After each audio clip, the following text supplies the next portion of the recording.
1 তাৰিখলৈ মুখ নুখুলাই অখিল গগৈয়ে মিত্ৰতাৰ কথা অনগোয়িং চলি আছে সঠিক দিশতেই চলি আছে ৰাজ্যবাসীৰ আৰু আমুৱাই গৈছে মিত্ৰতাৰ কথাবোৰ এবাৰ গৌৰৱ গগৈয়ে কয় মই ইমান আশাবাদী নহয় তাৰ পাছত অখিল গগৈয়ে কয় মই মিত্ৰতাৰ বাবে যি ত্যাগ কৰিব লাগে কৰিম আজি হ'ব কাইলৈ হ'ব বুলি কোৱা মিত্ৰতা আজি মাহৰ পাছত মাহ ধৰি হোৱাই নাই নিৰ্বাচনৰ পূৰ্বে মিত্ৰতা হ'ব নে নহয় সেই প্ৰশ্ন এতিয়া উত্থাপন হৈছে সকলোৰে মনত অখিল গগৈ আকুৰ গুজ কথাবোৰ মানি নলয় গৌৰৱ গগৈও কি কৰিব ধৰিব পৰা নাই লুৰিণজ্যোতিয়ে শিৱসাগৰত অখিল গগৈয়ে ক'লে 1 তাৰিখৰ পাছতহে মই আপোনালোকক ক'ব পাৰিম মই 1 তাৰিখলৈকে আপোনালোকক একো ক'ব নোৱাৰো 1 তাৰিখলৈকে গোটেই বিষয়টোৰ মীমাংসা কৰিবৰ কাৰণে গোটেই বিষয়টোৰ মীমাংসা হৈ যাব 1 তাৰিখৰ ভিতৰত সেয়া ৰাষ্ট্ৰীয় নেতাৰে হোৱা আলোচনাৰ প্ৰসংগ আলোচনা চলি আছে অনবৰতে ফোনত যোগাযোগ হৈয়ে আছে এই মুহূৰ্তত একদম স্পষ্ট কথা যে আলোচনা কংগ্ৰেছ দলৰ লগত চলি আছে ৰাতিপুৱা মোক কালিতো কেইবাটাও আলোচনাৰ ডেভেলপমেণ্ট হৈছে আপোনালোকে জানেই আজি ৰাতিপুৱাৰ পৰা এতিয়ালৈকে অনবৰতে মোৰ লগত ফোনত যোগাযোগ হৈ আছে গতিকে আমাৰ আলোচনাটো সফল হয় নে বিফল হয় সেইটো আমি চাই লওঁ আৰু এতিয়ালৈকে যি আলোচনা চলি আছে এইটো পজিটিভ দিশত আছে 1 মাৰ্চৰ ভিতৰত মীমাংসা হৈ যাব সকলো আসন ভাগ বতৰুৱাক লৈ প্ৰতিক্ৰিয়া প্ৰকাশ কৰিলে অসম জাতীয় পৰিষদৰ সভাপতি লুৰিণজ্যোতি গগৈয়ে সকলো ঐক্যবদ্ধ হ'ব লাগে এটা ইছ্যুতেই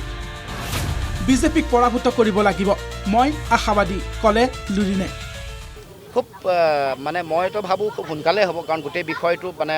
দল ভিত্তিত কথা পাতি আছে আমাৰ লগত আমি এটা পৰ্যায়লৈকে 95% আগবাঢ়িছে ধৰক অলপ দুই এটা সেইকেইটা আমি কথা পাতি আছোঁ এইবোৰ হৈ যাব আমি খুব প্ৰচণ্ড আত্মবিশ্বাসী আৰু আমি মূল লক্ষ্যৰ প্ৰতি আমি বেছি কমিটেড যোৰহাটত মিত্ৰতা সন্দৰ্ভত প্ৰতিক্ৰিয়া গৌৰৱ গগৈৰ এতিয়াও আমি আশা ৰাখিছোঁ ৰাইজৰ দল জাতীয় পৰিষদ সকলোৰে লগত এই বিষয়ত আলোচনা ইতিমধ্যে হৈ গৈছে কংগ্ৰেছ দলৰ সাংগঠনিক ভেটি সকলোতে শক্তিশালী আমি ক'ৰবাত জিকিব লাগিব ক'ৰবাত জিকাব লাগিব এতিয়াই আমি কোনে ক'ত নিৰ্বাচন খেলিব সেয়া আনুষ্ঠানিকভাৱে ক'বলৈ অসুবিধা হ'ব মিত্ৰতা সম্পৰ্কত আমাৰ সম্ভাৱনা আগতেও আছিল এতিয়াও আছে বিভিন্ন দলৰ লগত ইতিমধ্যে আমাৰ কথাবোৰ প্ৰায় সম্পন্ন হ'ল নিশ্চয় ৰাইজৰ আলোচনাটো আমাৰ চলি আছে আলোচনাটো আমি শেষ হৈ গ'লতো আমি কোৱা নাই এইখিনি কথা আমি সদায় আনুষ্ঠানিকভাৱে বৈঠকৰ যোগেদি দলৰ আমাৰ জ্যেষ্ঠ নেতৃত্বত তেওঁলোকৰ লগত বহি গোটেইখিনি কথা আলোচনা কৰি মিডিয়াৰ যোগেদি আমি কেনেদৰে আলোচনা কৰিব পাৰোঁ তো সেইকাৰণে ইয়াৰ আগতেও আমাৰ অভ্যাস নাই এতিয়াও আমাৰ অভ্যাস নাই আলোচনা পক্ষত আমি আছোঁ আমাৰ কংগ্ৰেছ দলৰ